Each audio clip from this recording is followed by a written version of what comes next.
Good evening. We'd like to welcome everyone here this evening for the City of Richmond Planning and Zoning meeting. Clerk, call the roll, please. Okay, Commissioner Shu. Here. Commissioner Miles. Dr. Short. Here. Commissioner Estelle. Here. Dr. Miller. Here. Commissioner Childers. Here. Commissioner Perkins. Thank you. Okay, the next one is the approval of the March 8th, 2023 meeting minutes. Hope everyone had time to look over them. And if so, a motion please on that. Make a motion, we approve the March 8th, 2023 meeting minutes.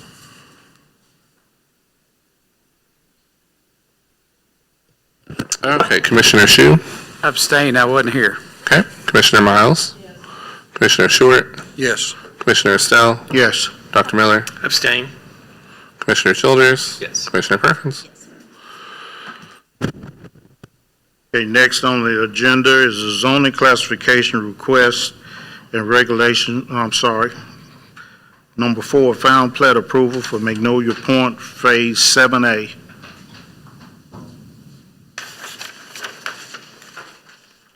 Spencer. Good evening. Good evening. Haven't seen you guys in a while. We are here this evening asking for approval of the final plat of Phase 7A, Magnolia Point. Most of you guys are familiar with Magnolia Point. We're asking for conditional approval tonight. We know there are a couple of outstanding items that still need to be completed, probably the most notable of which is asphalt. We were going to ask you guys to allow us to bond that, but we have spoken with the Allen Company, and they believe the plant's going to be open within a couple of weeks. With that, we would just ask for a conditional approval. As soon as they open the plant, we'll get asphalt down, and we'll be able to go ahead and finish getting the signatures on the plat. Can you not hear me? A little louder. Sorry. Okay. The other item, another punch list item I know we're missing is street signs. The person that makes our street signs was gone to Florida for the winter and is just getting back, so it's going to be a couple weeks till we have those. Other than that, I think we've addressed most everything else. How many items total do we need that needs to be punched on here? Was there anything else, Tyler? That was the two main ones I knew of, was the street signs and the asphalt. We provided you Yeah. a copy of the punch list, was what we call it. But basically, these are the outstanding items that need to be constructed or implemented prior to approval of the final plat. So if we do a contingent upon, if it's contingently approved, it would be upon these items being completed and to the satisfactory of the department in case we left something out. And then it also would have to be, with all these items have to be done within 30 days or it would become void, because once it's presented, the Planning Commission has to rule on it, approve it or deny it within 30 days. So that's the other caveat. We'd have to track that, and if all these items aren't done, then it would, I'm assuming we could do it automatically void and it would have to come back. What about, is this the plat where they're supposed to have, the phase where they're supposed to have the bridge done? Well, what we did, thinking back, and anybody that was involved can chime in, but the Phase 7 is really a big, large preliminary plat, but we did have discussion, and it was approved that they could phase their way down to the bridge. Okay, so that's what they're doing now. Yeah, so this will be the This first is the beginning phase. of that phase, yes. Yeah, So this is the we're first working phase toward on the way to the bridge. You're working your way down. Okay. Yeah. So, I guess what I'm getting at, my thought on it is a lot of this, I think, to me, should be done before it even, before it gets back here on a lot of it, because just to make sure that everything is in place on here. It's just my opinion on it. I don't know what the other commissioners might have something to say about that.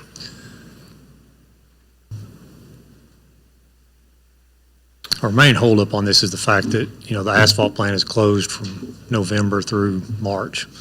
And we had tried very hard to get to asphalt at the end of the year and weren't able to make it before the plant closed, which slowed everything down. Of course, now our hands are tied until the plant opens again. The reason we're asking for this conditional approval is if we can get this done and get the asphalt down in 2 weeks, then we can get signatures, we can record the plat, we can sell lots, we can get builders building houses. If we have to wait until the next meeting, that's a full month, and then by the time we get through that meeting, there could even still be conditions, then by the time you get signatures collected, put you another 6 weeks out. So we're trying to shorten that timeline up, even if it's a couple weeks. It helps everybody because we get builders building. How many of these other things on the punch list can you be doing while you're waiting for that? Everything 2 else on weeks? this punch list, as far as I know, is done. All the stormwater stuff, the cleaning up the head walls, and let's see what else on here. The swales have been cut in, the soil stabilization is done, the storm structures protected by erosion control. I didn't write out there today, but I believe that all those are done. I talked to my contractor, they're supposed to all be done. Like I said, the asphalt and the street signs were the two that I knew of that were still lacking, So the only one that hasn't been done is the asphalt. and street signs. Okay.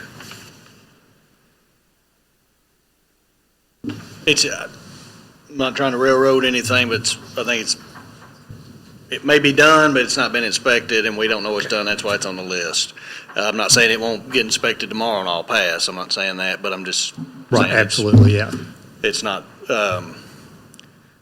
and normally the way it should work, and we have done this in the past, and we did put him on the agenda, or I actually put him on the agenda. Normally the way it worked, we would obtain all the signatures, then it would come here, so it would validate everything's done, approved, inspected, and we're ready to sell lots. So blacktop, for example, would be down, all these items would be addressed, letter of credit would be in place, or a bond, something like that. Utility signatures, our signatures, engineer signatures, surveyor signatures, all that. So that's normally how it would work and how it's supposed to work. So tonight, what we have are some items that aren't complete, and we do try to work with developers and builders as much as we can. If the objective or the issue is truly that the blacktop plant will open in 2 weeks and they'll get blacktop in 2 weeks and all these items will be done and they can start blacktop in 2 weeks, they'll save, I guess, a week or two. But that's where it's at right now. So I guess it's these items, but the big one is obviously the blacktop.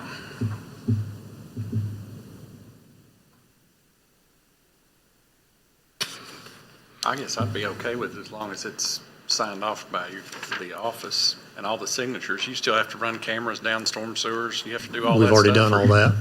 We've already done that. On the utilities and the signatures. You do both coats of blacktop or just? We do both coats at the same time. And we allow, and we've been allowing that, and I think it's worked okay. We've just had some builders going out, and this is off the subject, but it's been happening. We've allowed the final coat to go down early, and now we've got builders, literally, when they need to put topsoil on their lot or gravel, they've been dumping it in the street and then using their equipment and scraping it off the street and putting it on their lot. So we've been dealing with that in another development, not Mr. Spencer's development. So if it is the desire and there's a motion to approve it with the contingencies, I think the easiest way to do it would be contingent upon staff approval, and that way we can make sure everything's done, and contingent that the items are completed within 30 days, or the approval is void and the developer has to come back to the planning commission for a follow-up approval. Any more questions?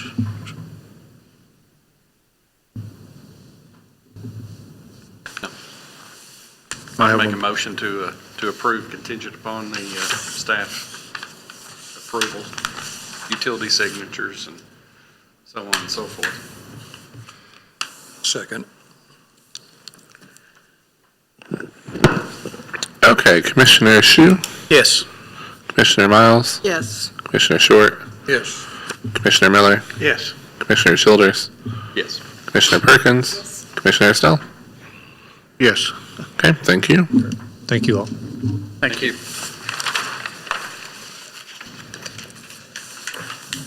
Next on the agenda, this is zone classification, and it's for the public. Zone classification request for regulations for solar farms.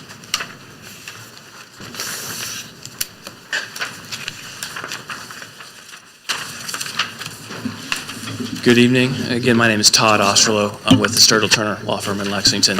And this is our request. I guess it's kind of morphed into a request for a recommendation to City Commission on a text amendment that would authorize large-scale solar to be here in the city in certain zones, including agricultural.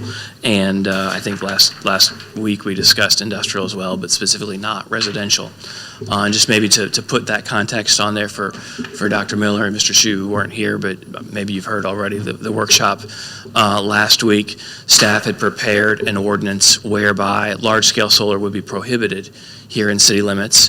And after discussions, and through, I guess, the discussions of the workshop, the commission asked that staff prepare a second alternate ordinance to be considered, which would authorize large-scale solar here in city limits in certain zones, but specifically not in residential, as I recall. So with that sort of backdrop, we've had a chance to look over what was drafted and just wanted to provide a few comments. Some of them are a little bit higher level. There's a couple others that I might need to get in the weeds just a little bit. But I guess just going back on the specific where the what zones would be permitted, the draft that I've seen of this ordinance is really pertaining to the nuts and bolts of solar.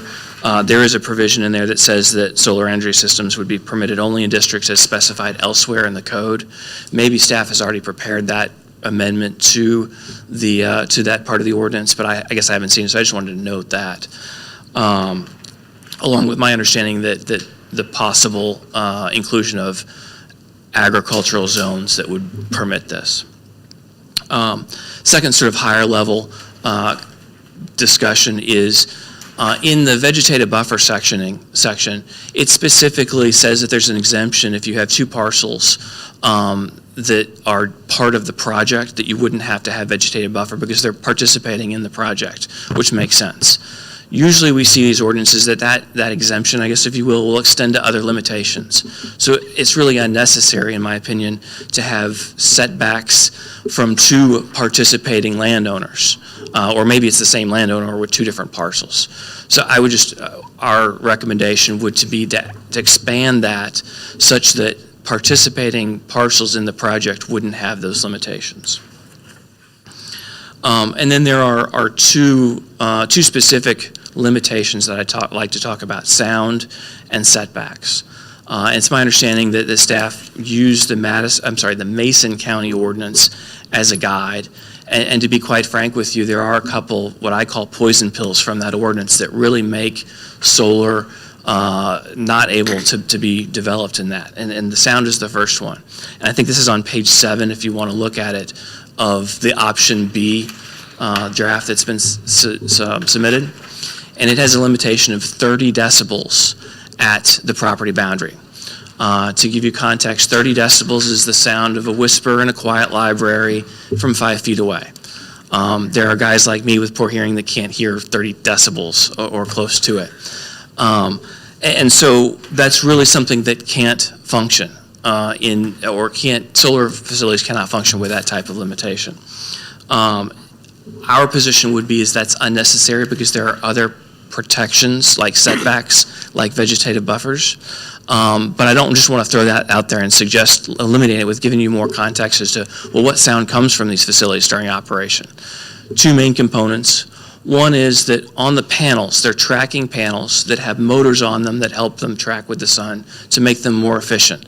So every 15 minutes, the panels tilt based on that motor a couple degrees. I've been told or the studies show, I think that it's 47 decibels for those from 30 feet away. So if you're looking at, say, a 100-foot setback, you're still down closer to a 40 dBA level. A little bit louder are the inverters. These are located more in the interior of the project because the solar panels, that's where the energy is collected at the inverters. And I associate them much like with a development subdivision that has underground electric. You've got these ground-mounted transformers. They make a little hum. Some people say it's like an air conditioning unit or a refrigerator. So even that, as that dissipates from, at least for the siting board regulations, it's usually 450 feet away from the property boundary. As that dissipates, you're looking at closer to 50, maybe 55 decibels. We think those numbers are far more reasonable, obviously, than the 30 that's contained in the ordinance. And the other thing that, and I know the ordinance would apply citywide, but with respect to the property that my client's specifically looking at there on the north side of town, right there on the interstate in 25, there's a study that I found today from the Federal Highway Administration that talks about, well, what's the noise at an interstate? 100 feet off of an interstate, you're talking about 70 dBA. So that's effectively the property line of that Harrison property. So if you're already looking at cars there creating 70 decibels of noise, it's impossible for anyone to develop, whether it's solar, whether it's industrial, whether it's residential, to meet that 30 dBA. So even if you were to completely eliminate that, I guess one recommendation is raise that to something that's more reasonable, say 55 decibels, and then also note that the ambient noise, the existing noise as it is there, shouldn't be considered in that analysis, because otherwise no one could develop. And I also maybe note that in my reading the development ordinance, there's no other land use that has a sound limitation, so it seems a little inconsistent with the rest of it. But I certainly understand the concern. You don't want something that's so noisy that would be impactful. So that's why we want to throw that out there. The second one I wanted to mention is setbacks. And this is another one where Mason County looked at it and they put a 500-foot setback on property boundaries, non-participating property boundaries, or 600 or 750 feet from residential structures. And here again, this seems to be a little bit more egregious or severe, particularly when you take that in the context of all the other city regulations, City of Richmond regulations. The largest setback that I saw in the development ordinance is 100 feet for other properties, and that's only in a few limited locations. Most of them are between 25 feet and 50 feet from a front boundary, and even less on side and rear. And so what we would encourage is something less than that. We think 100 feet would be reasonable, particularly when you compare option A before you and option B. Option A would permit up to 10 acres, so smaller scale, with a setback of 50 feet. We're not saying that we need 50 feet as a setback from property boundaries, but if it's good for 10 acres, I mean, 10 acres is still a substantial size of land. We think it would be something reasonable along the lines of 100 feet for property boundaries. And then there's an added concern we recognize to residential structures. And so if you want to put something along the lines of maybe 300 feet in there, we still think that accomplishes the goals that are frequently, or the concerns that are frequently cited in these cases. Well, what's view shed like? What's the noise like? Things like that, particularly when you have the element of vegetative buffering that my client, Acciona, they're committed to doing, particularly when there's something like a residence there, that they may say, well, you know what, we'd really like to have a row of trees as opposed to just seeing the panels. Completely reasonable.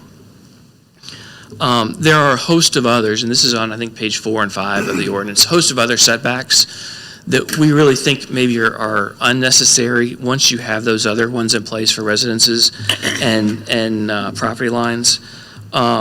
Some of which, maybe it doesn't matter if you keep in or not, but it may streamline the ordinance if they were taken out. Things like the public road right-of-way, 100 feet, it's completely reasonable distance, 100 feet, stay away from that.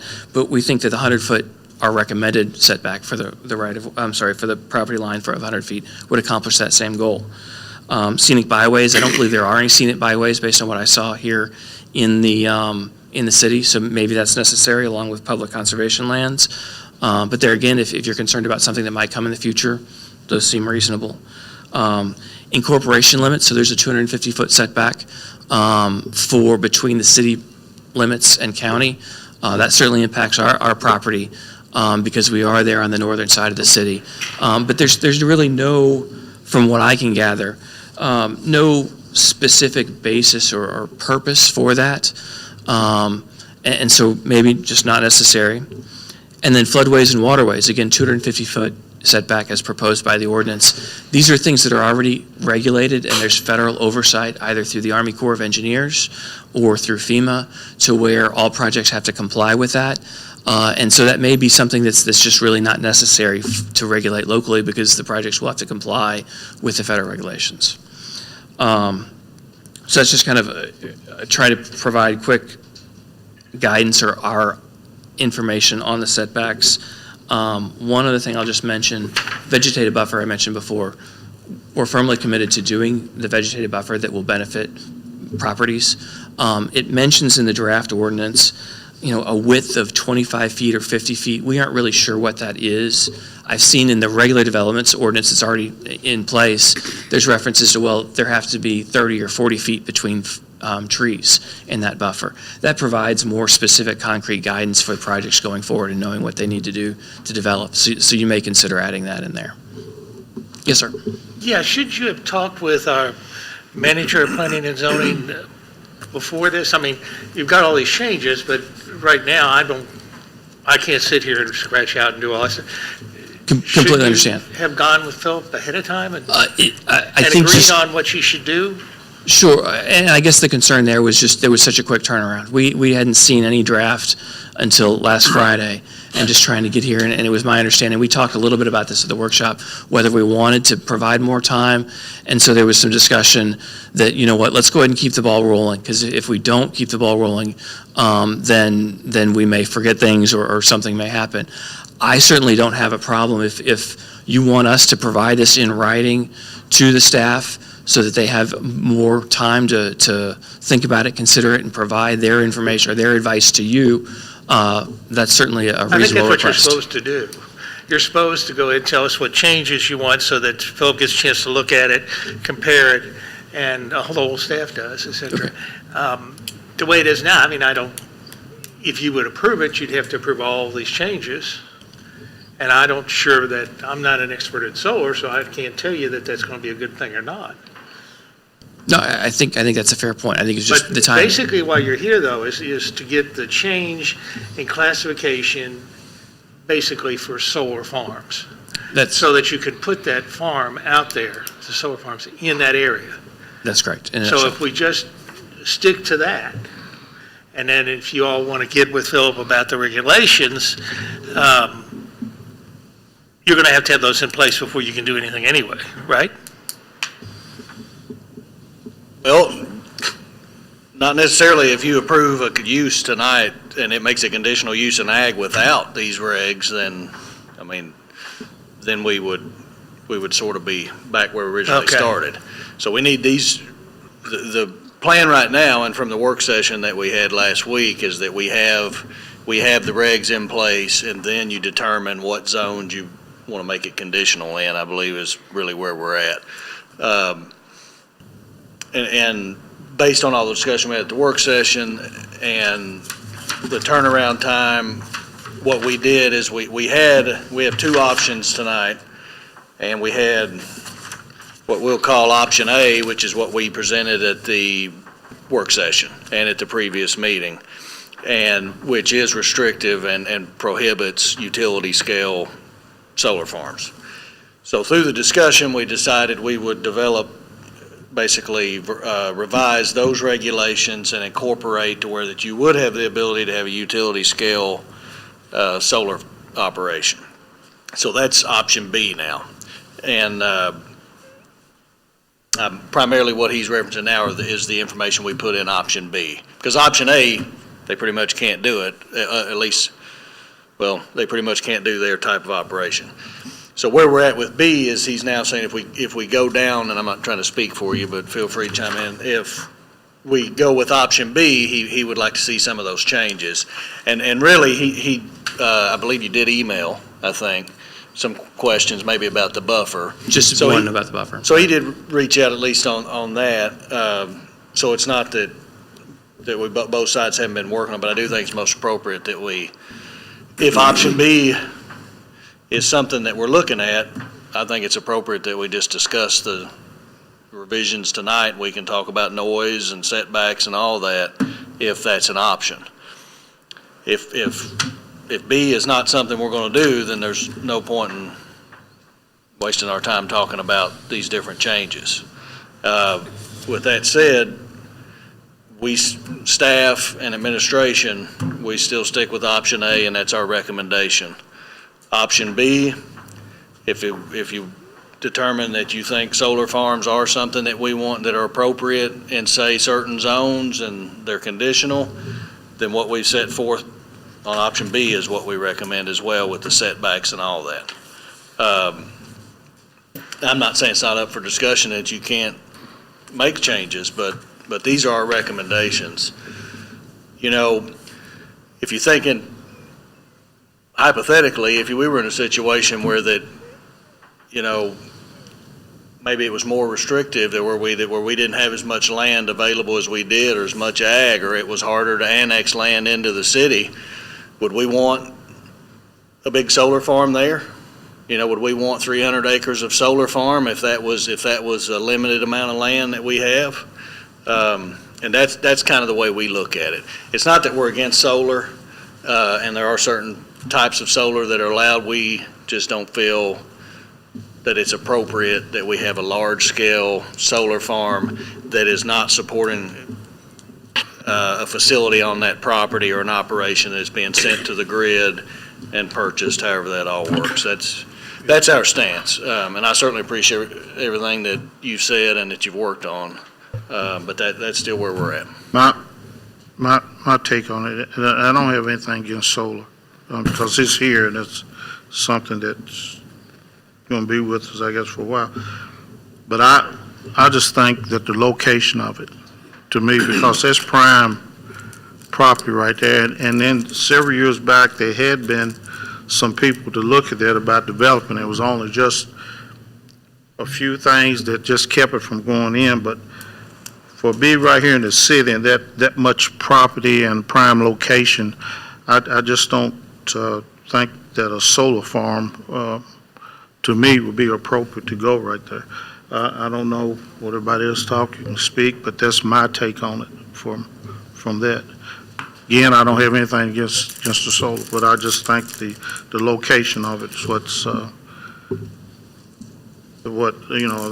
just don't agree with on it. My question is how can we vote for option A or option B if the rules may change and we say, yeah, we're going to go for B, and then realizing we may change a lot of these requirements, after everybody gets their heads together? Can you vote for something that's going to? Well, we can certainly discuss changes to either. We can go, if option B is something we want to look at, we can go line by line based on the items that he mentioned, and we can talk about it, and I can explain why we came up with the number we came up with, or we can talk about ambient noise levels and decibels and dosimeters and things like that. If you want to talk about that, measure a noise level, and we can do that. Came up with some good ideas, because we know we're not sound engineers, and you have to kind of go by the fact, if I live close to the interstate, I know what a truck sounds like or cars sound like, so you kind of at least got a decent idea with that. So, I mean, he's got good ideas. I mean, it's like you say, if we're not going to spin wheels and try to do changes on both A and B if we're not going to take one or the other. So basically, if we do go with B, we'll have to make these decisions tonight.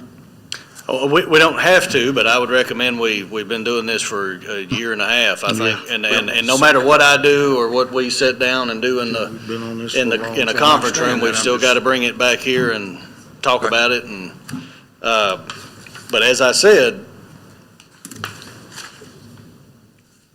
these are our recommendations. So these buffers.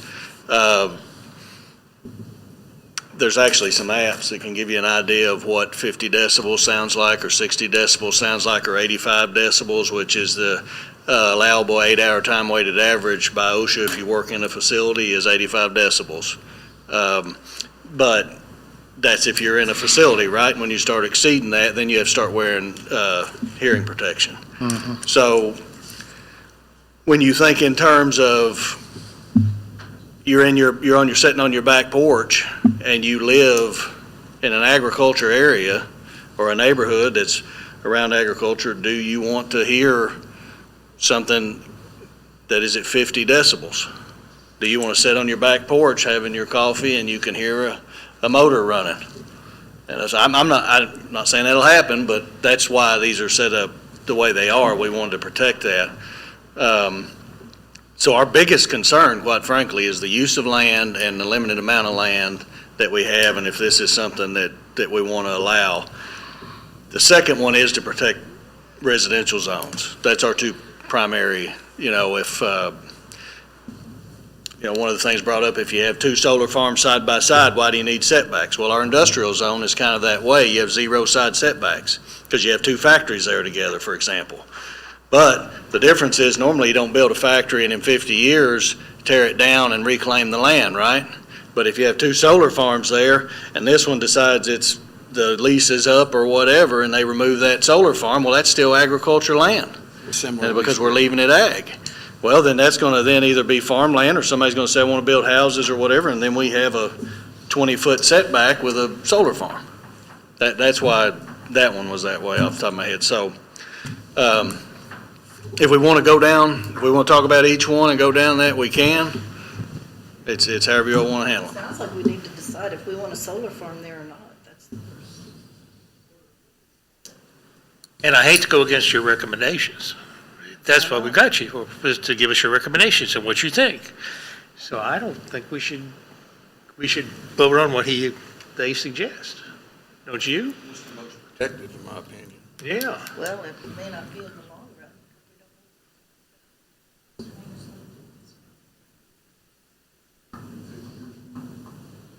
Oh, no, if we don't go with solar farms at all. We're talking about regulations, I thought. Oh, okay, yeah. Okay. So to clarify, option A restricts or prohibits what we call large utility scale solar farms. Okay, so if it's a large scale farm or that a ground mounted system that sends it to the grid, that would be prohibited. If you have a factory or you're going to build a large facility, you have the ability, because it would be zoned correctly at that time, but you would have the ability to build up to 10 acres of ground-mounted system that would support your primary operation. So a factory, for example, or if, let's say we've got Menards that's been hanging out there forever. Let's say now they want solar to support their facility. We would encourage rooftop-mounted systems, but they would be within certain setbacks and limitations, be able to have some ground-mounted to support their facility. And that's what we tried to limit the solar operation to. So you would be allowed to have building component integrated systems. So if it's integrated into your shingles, and that's residential, and you can do that. You can have rooftop mounted, which we talked about in the work session, in residential and other zones. But that's it. Residential, no ground mounted systems at all. So we didn't want somebody to go in their backyard and put 5 big panels. Then when you get into the business zones and things, then that's when you can start transitioning and doing small ground-mounted systems. That's what I was going to do. Does anyone else have anything to say? This is a public hearing. Is anyone here that's for it, would like to speak? Or anyone that's against it?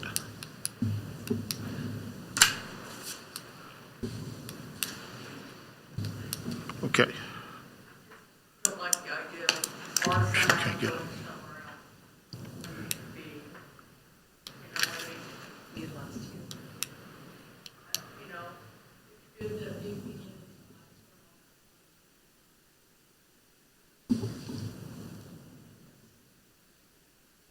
And maybe if I can build on that, I discussed that a little bit at the workshop last week, but I mean, the way that the electrons work, the way electricity works is even though there are these what's called virtual power agreements where a facility like an Amazon or a Walmart is technically buying the power, that energy actually does stay locally. It's put on the grid, but much like an interstate or a pressurized water system, that water especially wants to go to its closest location. So there are some advantages, for lack of a better word, to having that locally, because if some other facility were to go out further away, that would be a source of energy here locally. Well, I'm Mr. going Jen- to go ahead and make a recommendation. Are you ready to make a recommendation for it? Go ahead and vote on this. A zone classification request and regulations for solar farms. We'll vote for approval, and the regulations are according to what our staff recommends. Which one? That would be A. Yeah. BA?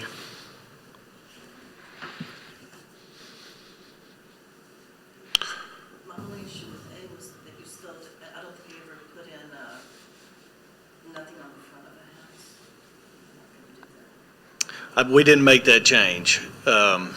If that is something we can change, if you want to limit the panels to the rear or sides of a structure in a residential zone, we can do that.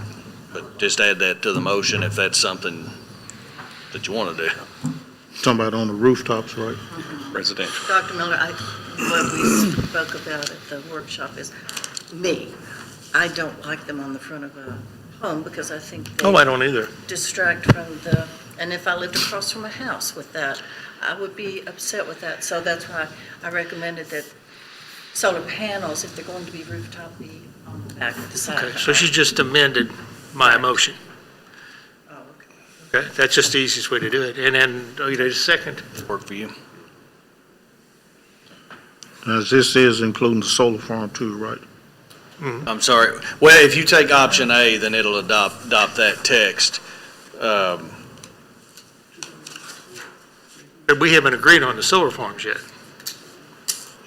If you You're choose You're talking option about A, if they're conditional or not? No. the 10 acres. No, it's not. As I understand it, option A would not permit large-scale solar. Only option B would But allow that. what we would do, you would adopt this text, and then you could make it, we did not address intentionally what you're referring to, which would be the use in which zone. So if you made it conditional, in, for example, B1, 2, and 3 are across the board conditional, then these regs would apply, and then no matter where they put panels, on their roof, on the ground, wherever, then they would still have to go to the Board of Adjustment. Now, if you limited it to conditional and agriculture only, then a lot of this won't apply because there won't be that many houses or businesses in ag. Yeah. My recommendation, if you're looking for a recommendation on that, would be that it would be conditional with this text in the R zones, R1, 2, and 3, and B1. You could even do 2 and 3, and then the I1 and 2. And then not, Conditional. yes, and so then it wouldn't be permitted in our public area and wouldn't be permitted in our mobile home zoning or our residential estate zoning, which is our larger zoning. But if you wanted to make conditional in those, well, that'd be fine. 10 acre deal is industrial only. Yeah. And it must go to that business to run Yes. that. So this is for the solar farm too, right?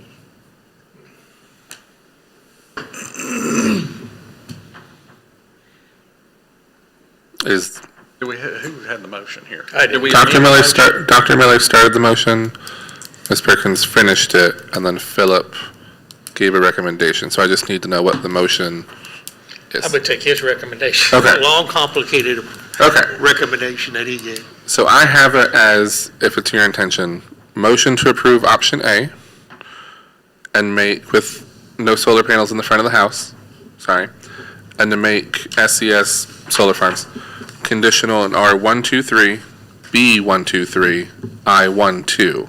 So not the residential estate, not mobile home park, all of that. Is that what you intend to? Yeah, Okay. that's correct. Okay. So that is the motion that good. you're voting on. So, Commissioner Short? Yes. Sorry, Commissioner Shu? No. Commissioner Miles? Oh, sorry, you said no? Yes? Okay. Commissioner Miles?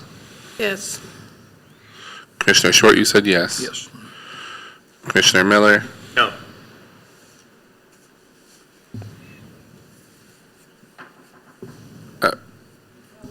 Dr. Miller, did you intend to vote no on your own motion? What? You just voted no on your own motion. I just wanted to make sure you intended to do that. Yeah. Basically, we just limited the solar farms to such and such, but. So you want to adopt option A Yes, and make it that's what we talked conditional on all about. those We things? wanted to adopt section A. Okay, That's what we voted on. correct, but if that was your intention, I don't know how to do this. Fraser. I can't vote against solar farms unless we get this motion. Whether it's 300 acres, 30 acres, 10 acres, 5 acres. I don't think you should have solar farms in the city. So I just want to get this motion out, so finally we can get a vote on it. Period. We've been discussing this for 3 to 4 months. This man said to come back and back and back. If we don't want it in the city, then we ought to let them know we don't want it in the city, whether it's 10 acres or 5 acres or whatever, right? Okay, And that's the reason why. okay. Commissioner Childers? Yes. Commissioner Perkins? Commissioner Estelle? No. Okay, hold on. No, yes. I think it passed. Yes, the motion passes. 4-3 with, So the new regulations that will be forwarded on to the city commissioner, option A, with those, okay. I'm good. And just so we're clear, it'll go to the city commission for 2 readings, whether it's an ordinance, text amendment, so you'll have an Appreciate opportunity it. there. I'll touch base with you all on that. Thank you. Thank you for your consideration, appreciate it. Next on the agenda is another Okay. zone change, and it'll be for the public. Be a zone map amendment request for LD Jury Renovation and Investments LLC, property located at 416 North Second Street, existing zone R1C, proposed zone B2. Good evening. I'm Dale Jury. I'm the managing partner of LDL Jury. What we're asking for, this is, if y'all are familiar with, are you a lawyer? no, I'm representing myself. He's property He's the owner. property owner. Property owner. Okay, so he can still do it. And I think, I'm not sure he's representing him, but I believe another person that's involved in Yeah. the transaction back there, he's an attorney, I heard, so Okay. he might have just I just got. want to make sure, so we don't go through this. Sure. So what we're asking for, if you're familiar with this property, this is a historic home. It goes back to Plat Book 1 in the city. I purchased the property 5 years ago with the intention of restoring it. Due to several circumstances, the money has run out, and my financial institution has decided they cannot do it under an R1 zone, that they cannot recoup their funds.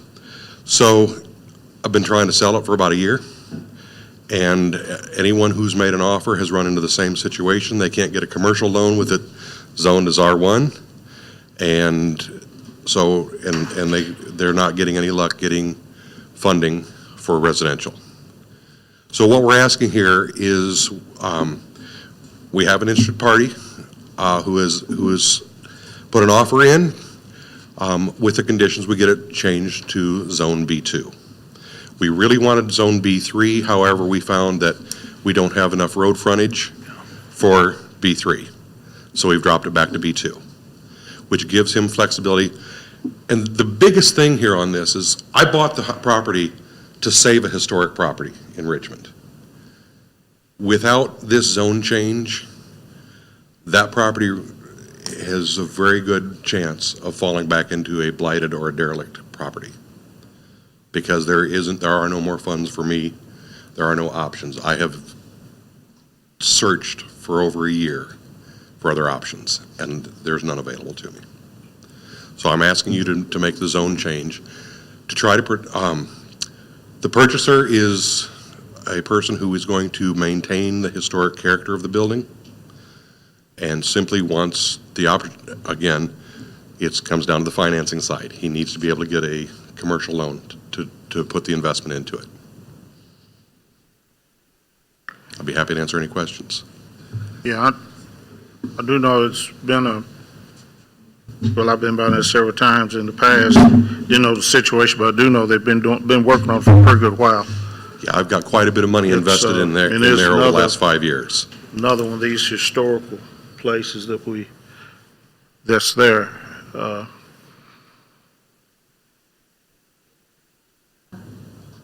Do you know what his intentions are? I believe they're professional it's going to be professional offices. And to go along with that, we have several historic homes that we had zoning changes for simply to save them that do have professional office buildings in them down around Norwood, Main Street in Norwood, in that area. Thank you for what you did. Thank you. The house, it looks beautiful on that. Thank you. Now, this sets, again, it's right behind that little, was it There's Minute a Mart? mark down there, Then you yes. got Superior Heating, then you got, Ideal Roofing, I think. Well, it's Ideal Roofing is gone. It's now a auto detailing and, Yeah, well- yeah, and those do have B Yeah. classifications on those. It sits kind of right in between them. Yes, right in the they middle of both them. attach to the property. And it sits pretty far in the back of that lot too, doesn't it? Yeah, it's Very back. basically in the center of the building, or in the center of the block. Okay. At one time, that was part of about a 60-acre farm, I or believe it. 60-acre property.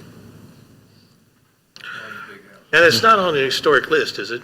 It is not on historic register, Not for city or? for city or national, no. It could be, if someone chose to do that. There is enough, if you know your Richmond history, the house was actually contracted to be built by Squire Turner, whose house is a historic property 1 block away. So there's quite, go ahead. No, I'm just talking. So there's quite a bit of history there. Do we have, when I got this a public hearing, let's see if there's anyone here. Does anyone here that's for it or anyone that speaks against it? Okay, you want to come to the mic, please? Your name, please? I'm Scott Collins. I'm the one that's made the offer to Mr. Jury, and it's exactly as he said. I can't get financing on the place unless we can get it appropriately zoned. Financial institutions just don't want to give you the money, and you have if it were a cash venture, sure, you could unload that money into it and no trouble. But we've looked at it, and Dale has done a ton of work, really top-level work, poured a lot of money in it. He's not making any, he's losing money just by trying to find a rescue to outlet here. And we still have, total cost is going to be about $600,000 to put that property back into use. My intention is to use it for my law firm. I don't want to work forever, so I want to have other business options for the property long-term. Most of you have seen me before, you know what I'm into. I want historic character of Richmond to be developed. I want downtown properties of class and culture and story to be part of what we do. And so I don't know what it would be once I retire the law firm, but I like the options of an upscale restaurant, perhaps. Could we do a bed and breakfast? Something of character where the public can come into these beautiful properties. So that's my intention. But I just didn't want to be in the audience and we're speaking third party. You have every right to ask me what's my hope and desire, and that's my offer, contingent upon approval to B2. He and I have a business transaction to do. Okay, thank you. Okay, yes, your name, please. My name is Kent Hetzel. own the property just in front. It's a fourplex with a small parking lot next to it. The B2 scares me, and the reason it scares me is because it has zero setback front, back, right, or left, which means that they could cover that entire green space in asphalt. And as it is right now, with a lot of green space, there are 2 sump pumps that keep that basement dry. And when we have large storms, for days, water seeps out onto 2nd Street from those sump pumps draining that property. If you cover it in asphalt or concrete, I'm wanting to know where's all that water going to go. That's my concern with the B2. See, I'm sorry, are the sump pumps on your property or on? Sump pumps are on that property. Okay. They keep the basement dry, is what they do. I know I've got one, I'm well aware what they do, but I was just curious where it's located. The sump pumps are there. They were done for exactly what he said, to keep the basement dry.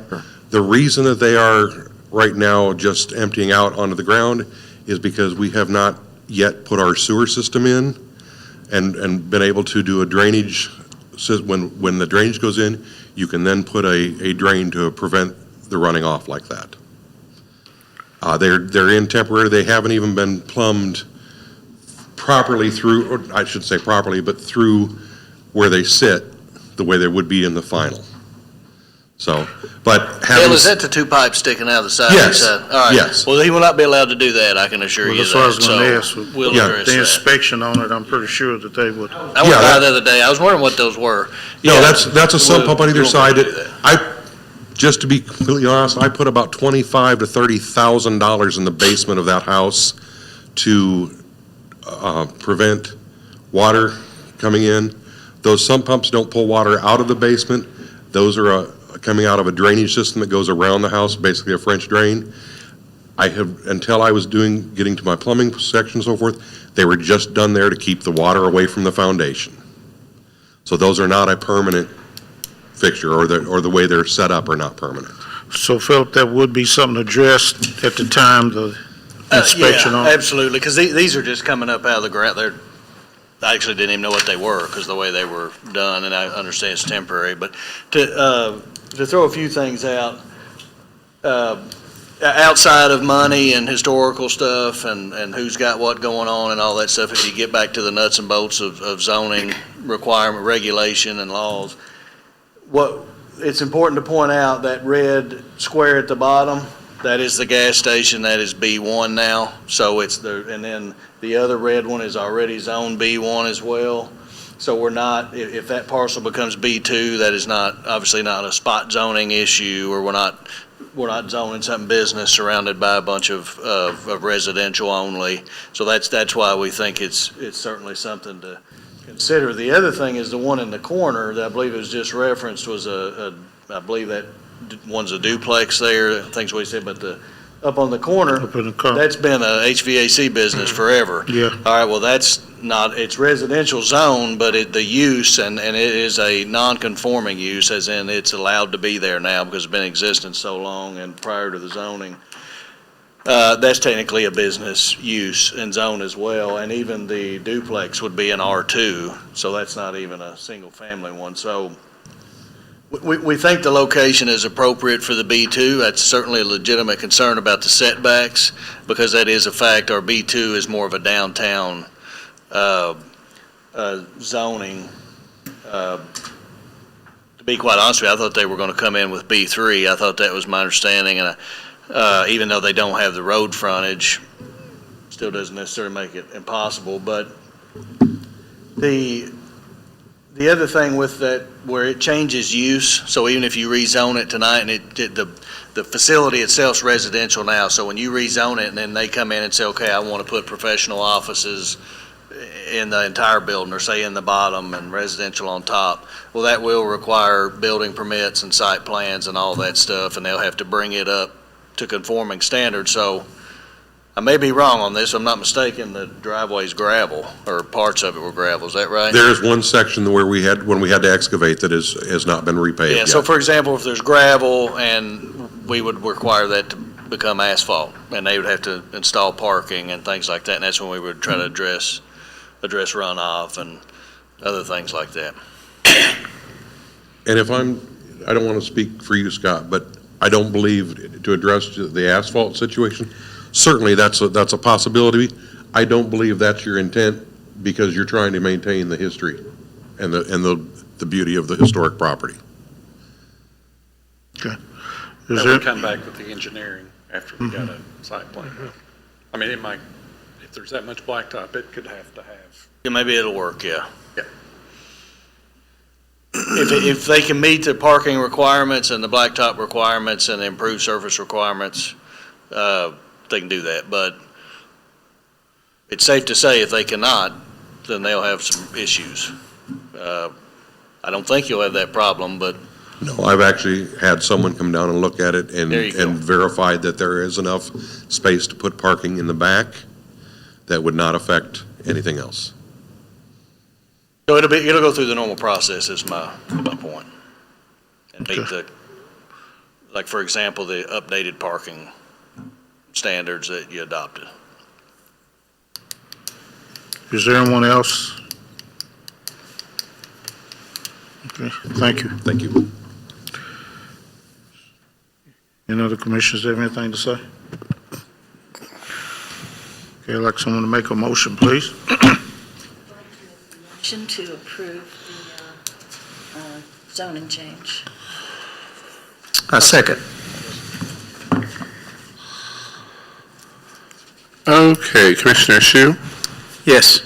Commissioner Miles, Yes. Commissioner Short, Yes. Commissioner Miller, Yes. Commissioner Childers, Yes. Commissioner Perkins, Commissioner Estelle. Yes. Director's report. The only thing after, depending on how the solar farm amendments move through the city commission,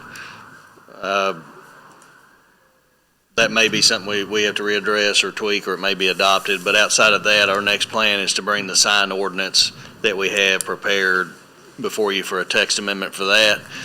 Once we get the signed ordinance, I think our intention now is to leave the zoning the way it is. I know I talked about changing some of that to more of the international zoning standards, but my intention right now is to bring the signed ordinance, work through that, and then bring in basically the entire development land code ordinance and adopt that with all the administrative regulations and then all the individual stuff that we've done.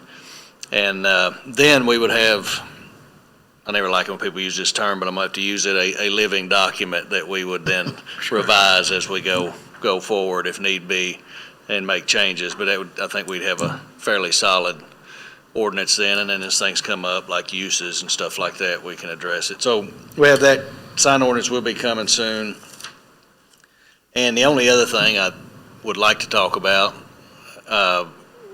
is kind of what happened tonight with a developer coming in with a final plat and wanting approvals based on various contingencies. Is that something we want to continue doing? Or do we want to say, follow the ordinance and you meet the requirements and then you get on the agenda? If that's done within that 1 week time frame that you all established before, where they have to have it, we have to have the information and they have to have it to us, and then we get it to you 1 week before the meeting, gives you a week to look at everything. I thought that we had discussed that, and Dave was supposed to have everything done when they come to us on that. I think we discussed it some time back about that, Okay. that they would have everything in order that need to be done, and before they even got here to us on it. Okay. If we did, I apologize, I don't remember, but quite frankly, that's better for us anyway, and that way we can just say either have it all or, and then that way we're not in here talking about 10 items that aren't done or whatever. Okay. I will do that. I just think just make them stick to what what needs to be done with it, because there's no need, just wasting time. There's no need to come up here for that. I think that's all I have, unless you have any questions for me or anything you'd like to talk about. Any other business? That's it. Need a motion to adjourn? Moved. Second. All in favor? Thank you all. Thank you.